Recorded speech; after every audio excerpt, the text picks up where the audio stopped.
Okay, so in this scenario, we are going to be trying to connect to a machine that's in an out-of-box experience.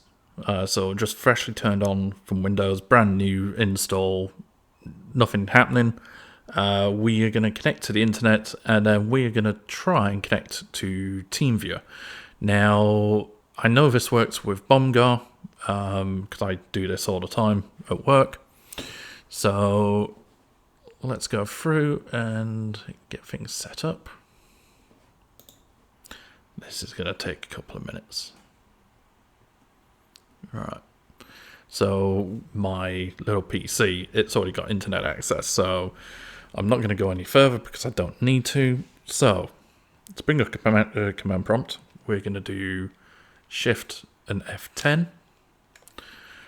If you're doing this on a laptop, you'll be using FN plus Shift plus F10. And so there we go. And we want to start MS Edge. I know there are people out there that will be going, ooh, MS Edge. You haven't got a choice. Let's go. We don't want that. Don't want that. I do find it annoying that you've got to do this. And so we're here. We're going to go to TeamViewer. Quick support download. And we are going to download quick support.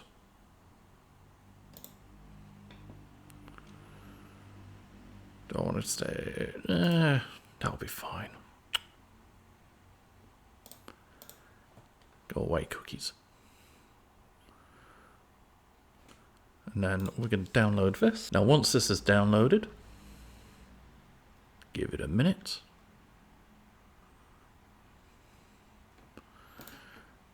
Click Open File.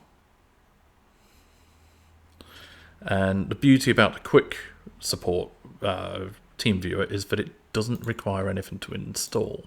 It just runs. So we've now got our session ID.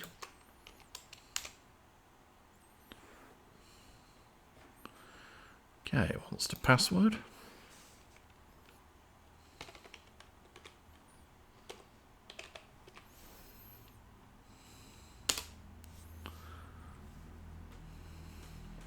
And there you go. You now have a session of TeamViewer running on a remote machine that's could be on the other side of the planet.